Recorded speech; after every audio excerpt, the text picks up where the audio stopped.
seet si gan xale bu yow xale bu baax ñu daan doon ndaw boo xam ne ñu daan doon fii ci Pikine marché Zinc centre commercial El Hadj Modou Fall tali bu mag wala nga jaar di gis seet si gan bi kaa ko seet ani sama technique da may daal di doon seet si biir daal ba xam borom bu baax yi mission bi dóor waar la question de jaar jàll jom ak fit mooy matal góor yàlla mission bi dóor waar la question de jaar jàll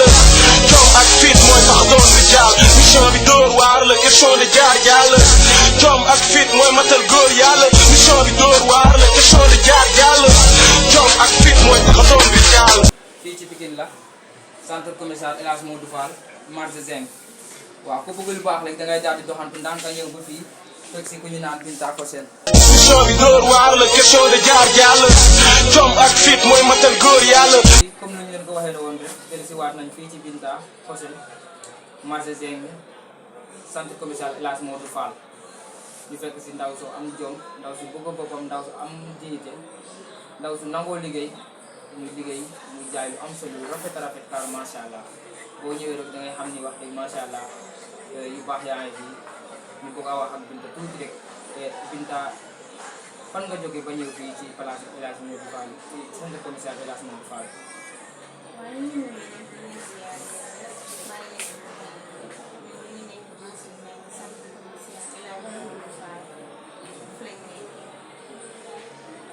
waa centre commercial El Hadj Modou Fall ñu gis nga jaay bu rafet saag bi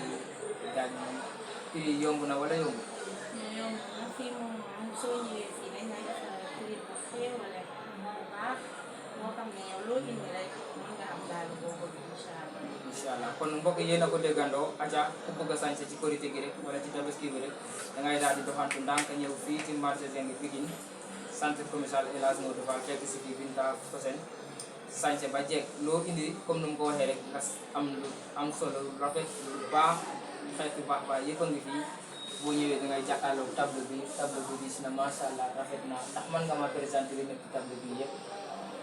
waaw lii bagage bu cosmétique la loo soxla rek am na fi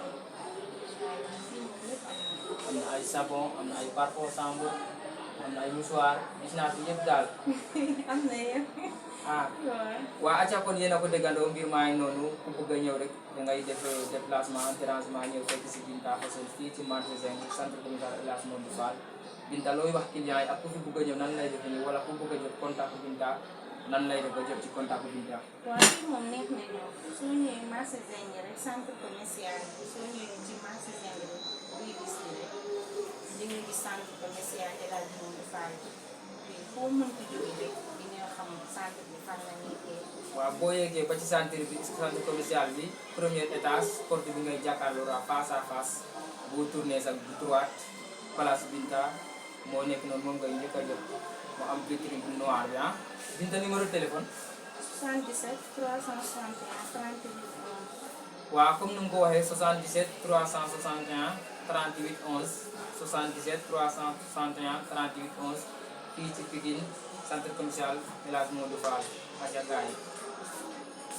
tàggatoo bi loo ñu wax man Mbaye la sa doomu ndey sa grand frère sa càmmiñ sa lépp aja maa ngi nii yaa ngi nii sama xarit sama doomu ndey xamante ne ànd bu yàgg bi dëgg la yàgg na ndeysaan sama xarit la sama lépp la. waaw dëgg la moom kontaan nañ moom ci ñëw bi bu baax a baax kontaan naa ci moom franchement kontaan naa yal na yàlla yokk liggéey bi mu law ba ñeneen ñi ci bëgg rek jot ci incha allah. amiin amiin aja Binta jaajëf merci beaucoup. mission bi dóor waar la question de jaar jàll jom ak fit mooy tax doon di jàll.